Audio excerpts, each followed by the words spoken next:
queridos alunos do terceiro ano, tudo bem? Espero que sim. Hoje eu vim aqui fazer um vídeo bem diferente para vocês. Nessa semana, ontem, segunda-feira, começamos um novo modelo de ensino.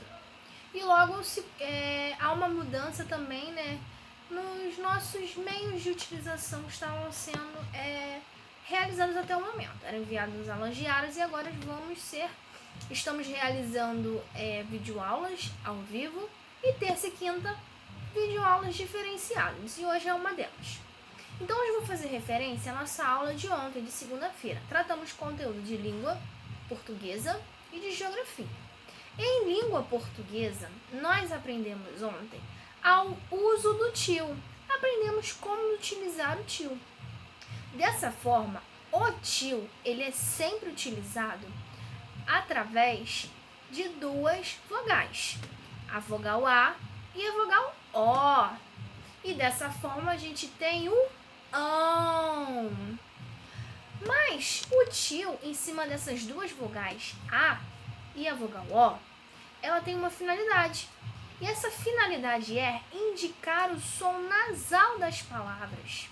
Ou seja, o som nasal é aquele som que sai pelo nosso nariz. Então, quando eu falo mamão, quando eu falo mãos, quando eu falo pão, todas essas palavrinhas emitiram um som nasal, ou seja, ele saiu pelo meu nariz.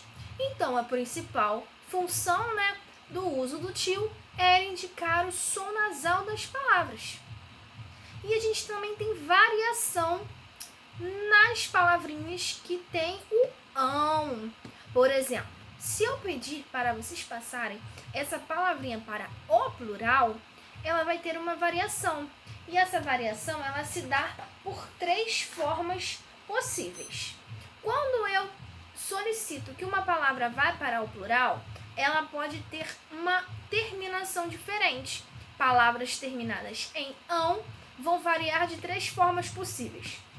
A primeira dela será em ões, por exemplo, violão, no plural, violões.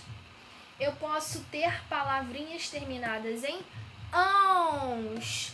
Por exemplo, eu tenho mão, vai passar a ser mãos. E eu tenho também as terminações em ães.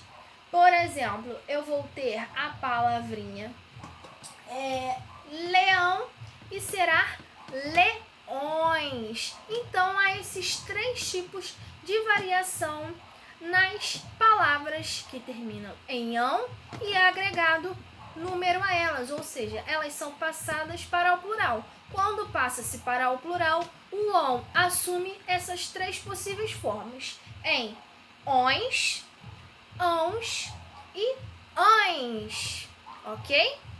E a partir daí nós fizemos online, as atividades da página 17, fizemos também da página 18 e realizamos atividades também da página 19 e, por fim, realizamos atividades da página 20. Todas essas atividades do nosso livro didático, o livro grosso, pertencem a esse tipo de conteúdo. Você vai ver palavras que possuem o tio, você vai identificá-las e, por fim, você vai fazer essa atribuição de número nessas palavras com esses tipos de terminação, que é o ão. Você vai passar para o plural de acordo com essas três formas que eu passei para vocês, ok? Passei para casa, página 10 e página 11 do livro de atividades. Então, lá na página 10, a gente tem número 15. Leia estas palavras. A gente tem verão, grão, avião, mamão e feijão. Todas essas palavras têm o uso do tio. Elas são terminadas em ão, porque o tio sempre vai estar no ão. Letra A. O sinal gráfico tio está sobre qual letra? Você vai indicar aqui. Letra B. Sobre que outra vogal podemos empregar esse sinal? Você também vai colocar aqui. Aqui outra vogal a gente pode agregar o sinal do tio. Letra C. O sinal gráfico tio é usado para indicar o som nasal das letras A e O ou o som nasal de todas as vogais? E aí, o tio vai em que vogais? Não é na A e na O? Então ela vai emitir o som nasal de quais vogais? Ok? Número 16. Reescreva as palavras do quadro utilizando o sinal gráfico tio. Você vai reescrever cada uma dessas palavrinhas aqui. E nas palavrinhas que houver a necessidade de colocar o tio, você colocará reescrevendo nas linhas abaixo. Ok? Número 17. Observe as palavras do quadro. A gente tem coração, corações, opinião, opiniões, limão, limões, lição, lições, alemão, alemães, pão, pães, cão, cães, capitão, capitães. Então aqui a gente vê o quê? O plural sendo agregado a cada uma dessas palavras aqui. E de acordo com o plural a gente tem terminações diferentes. Então a pergunta, o que há de diferente nesses pares de palavras? E aí, é de acordo com as terminações, correto? Você vai dizer com quais terminações cada palavrinha aqui teve, ok? Página 11. Reconto da fábula. Número 18. Leia o início da fábula a seguir. A gente tem aqui uma fábula, a cigarra e a formiga. A cigarra passou todo o verão cantando, enquanto a formiga juntava seus grãos. Quando chegou o inverno, a cigarra veio à casa da formiga para pedir-lhe desse o que comer. Então a gente tem aqui, né, aquele conto, aquela fábula famosa da cigarra e da formiga, né? Enquanto a formiga trabalhava, juntava os seus grãos, a cigarra passou todo o verão só cantando. E aí, quando o inverno chegou, a formiga tinha comida e a cigarra não tinha nada. Aí a cigarra bateu lá na porta da dona formiga para lhe pedir o que comer. Lembram dessa fábula? Bem antiga, né? Número 19.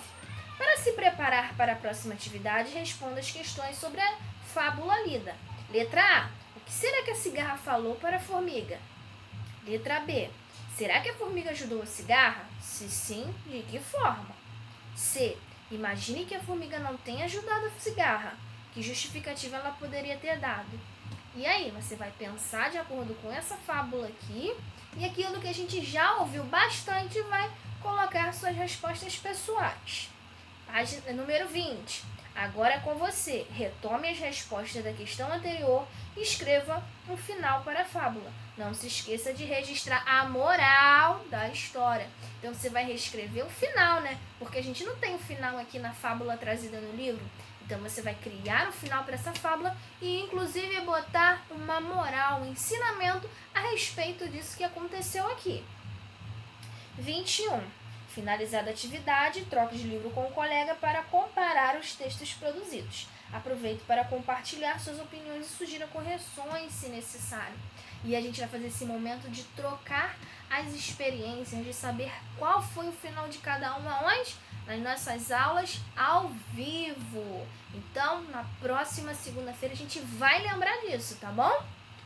Então, de língua portuguesa a gente tratou isso basicamente. Foi super tranquilo o uso do tio e falamos um pouquinho das fábulas que a gente já aprendeu desde a primeira aula do terceiro bimestre, ok?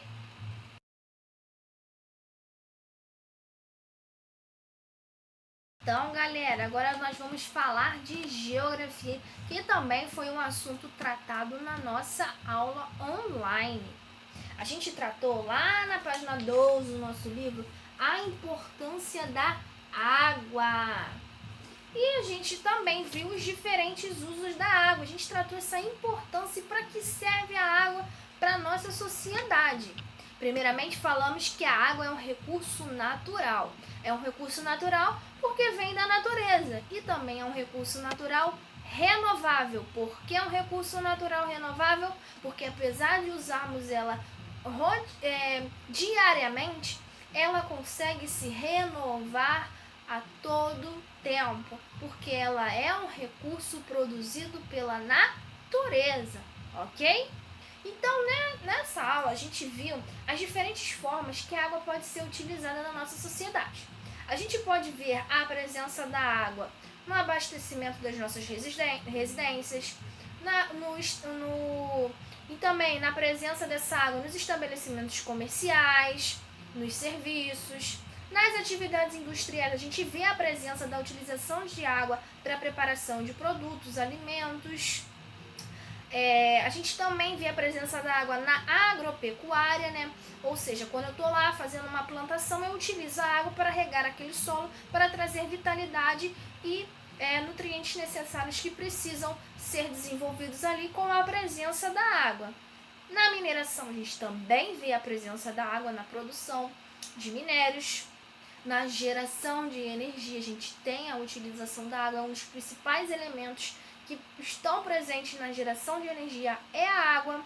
Na navegação, quando a gente tem os navios, a gente tem as embarcações, quando temos barcos flutuando naquela água, então é porque a gente tem a utilização de um recurso natural, que é a água, que justamente é essencial para que a gente tenha, né, esse tráfego fluvial. E a gente também tem a água presente no turismo e no lazer, ok? Então a gente tem vários locais que nós encontramos a presença da água. Então ela é um elemento da natureza, né, um recurso natural renovável de extrema importância para a sociedade.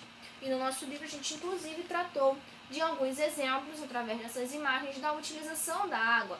Aqui nas embarcações a gente tem a presença da água, a gente tem a presença da água na produção do etanol, né, que é o álcool que a gente abastece os carros. A gente tem aqui, ó, a presença da água no lazer, né, no tipo de esporte, e também a água no serviço essencial, numa prestação de serviço essencial para nós, que são os bombeiros que utilizam a água para reparar incêndios, ok? Depois dessa breve introdução, a gente começou a fazer algumas atividades da página 15 e 17.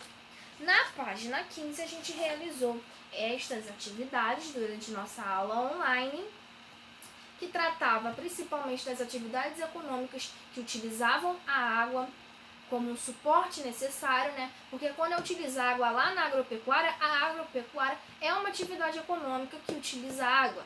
A indústria que utiliza água para a produção de tecido, por exemplo, ela é uma atividade econômica que produz o tecido e utiliza a água para a produção desse tipo de recurso, ok? E também fizemos a página 17, que era para tratar sobre o consumo consciente de água dentro das nossas residências, como, por exemplo, fechar as torneiras ao escovar os dentes, fechar a torneira do chuveiro ao se ensaboar, ao limpar a calçada, não utilizar a mangueira, né, gastando toda aquela quantidade de água. Se você pode pegar uma vassoura e uma pá e catar as folhas. Ao limpar o seu carro, você pode utilizar um balde com água e sabão para lavar o seu carro, em vez de ficar ali dando jatos de mangueira, desperdiçando uma quantidade de água absurda. Então aqui você vai utilizar o recurso do material dourado para fazer a montagem aqui dessa casa com as principais orientações sobre consciência do uso da água, ok? E para a casa, nós temos lá no livro de atividades Geografia, página 66. Na página 66, a gente tem um texto sobre conscientização da água. Está escrito desta forma: na escola, Mara aprendeu que a água é um recurso natural muito importante, que todos os seres vivos para todos os seres vivos e que devemos usá-la de forma consciente. Outro dia, ao chegar em casa, ela encontrou o pai varrendo a calçada usando água de mangueira. Ao entrar na cozinha, viu a mãe na pia, ensaboando a louça com a torneira aberta. A menina ficou chateada com as atitudes do pai e foi procurar seu irmão mais velho para falar sobre o assunto. No entanto, teve que esperar, pois o irmão estava no chuveiro tomando um banho há mais de 20 minutos. Mara então percebeu que o desperdício começava dentro da sua própria casa e que era necessário conversar com sua família sobre a conscientização do uso da água. Então, seguindo cada setinha aqui que mostra um desperdício da água dentro da sua casa relativo a uma atitude específica de cada morador, você vai propor, de acordo com a orientação que a setinha te dá, possíveis orientações em relação a consumo consciente da água. Se o irmão lá utilizava um banho de 20 minutos, qual é a sugestão que você vai dar aqui? Tomar banhos menos longos, com no máximo 5 minutos, por exemplo. O pai lá estava varrendo a calçada utilizando água. E aí, qual a orientação que você pode dar aqui? Não utilizar água da mangueira, utilizar vassoura e pá para recolher os restos de sujeira que tiver ali na sua calçada. Então, em cada quadradinho, seguindo a orientação da seta, você vai colocar uma justificativa plausível a respeito de conscientização e preservação desse recurso natural renovável que, porém, deve ser utilizado de forma consciente, ok? Então, nossas aulas hoje foram basicamente essas, tratamos língua portuguesa e geografia. Foi uma aula sadia, uma aula tranquila. Espero que tenha contribuído com a aprendizagem de todos os alunos e que vocês também que estão assistindo agora e não puderam assistir anteriormente também agreguem conhecimento sobre isso, tá bom? Então é só isso por hoje, espero que vocês tenham gostado e até a nossa próxima videoaula diferenciada, ok?